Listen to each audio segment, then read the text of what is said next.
Bon, je viens de spotter un policier. On va aller s'informer. C'est important d'être bien informé sur la loi.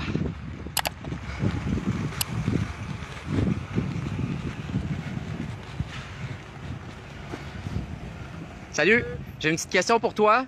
Là, tu sais que je te filme. C'est beau. Écoute, je viens de lire un truc que je trouve problématique.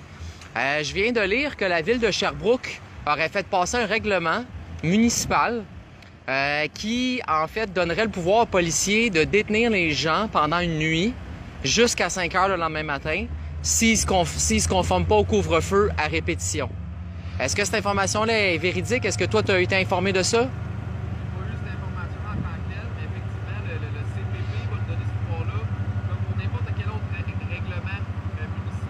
OK. Admettons que vous êtes ivre sur la voie publique, qu'on vous ramène à la maison, vous allez rentrer à la maison, on vous donne un constat pour être ivre. Vous sortez de la maison à répétition, on va vous détenir au poste pour faire cesser l'infraction, on n'a pas le choix.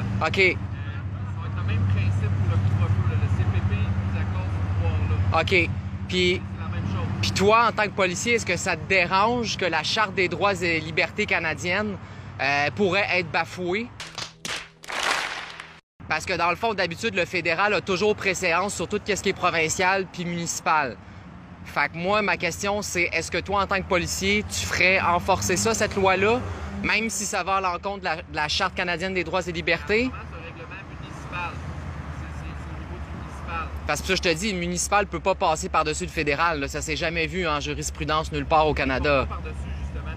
Mais parce que la Charte canadienne des droits et libertés stipule que tout individu a le droit de circuler. C'est un des droits fondamentaux au Canada. OK, mais là vous ostinez le couvre-feu, c'est ça? Pas Ben, les règlements municipaux.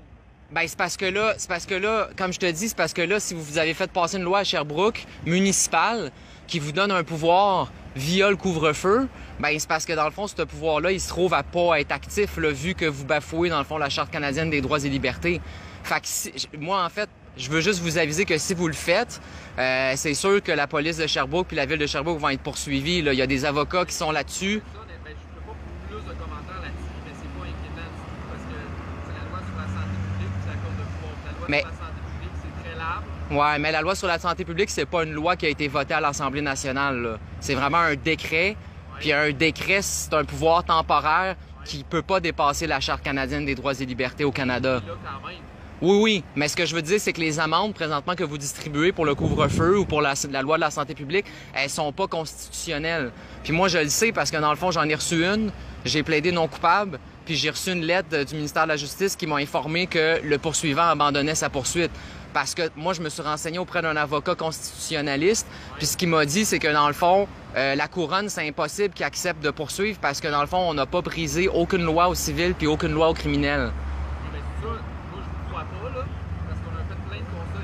Est-ce que vous dites que c'est la même affaire pour les constats des rassemblements et tout ça? Tous les constats qui sont donnés en vertu de la loi de la santé publique. Ça, là, les statistiques sont pas mal sorties. C'est en haut de 95% reconnus coupables pour ça, là, devant les juges. C'est-à-dire, si les gens plaident coupables, effectivement, ils sont coupables. Les constats contestés devant le juge sont pas mal OK. remportés par du côté de la couronne. OK. Moi, j'ai eu l'info de gens qui l'ont contesté puis qui m'ont montré le papier directement. Là. Information contraire, malheureusement, là, avec des statistiques. OK. OK. Mais c'est correct, moi, je respecte votre opinion. Oui, oui. Oui, oui. Mais si vous parlez de bafouer les droits, moi, je vous dis, conformez-vous, puis il n'y aura pas de problème, là.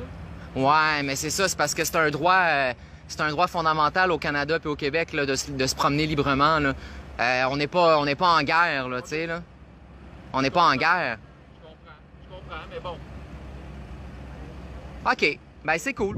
Fait que... Je respecte votre opinion, là, Oui, oui. je discute avec les gens, mais si vous tenez absolument à la rencontre des règlements qui sont écrits, Ben, en ça va fait... être poche pour vous, là. Nous, on va appliquer on va appliquer la réglementation qui est valide et qui est légale. Ça, je comprends, mais ce que je veux te dire, c'est que justement, au niveau...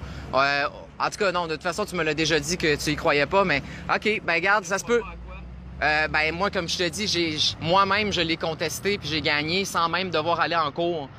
Puis il y a eu d'autres gens qui l'ont fait, puis j'ai vu les lettres. Je parle aux procureurs, on leur parle de vive voix, ces gens-là. Ouais. On voit des constats qui sont déclarés coupables.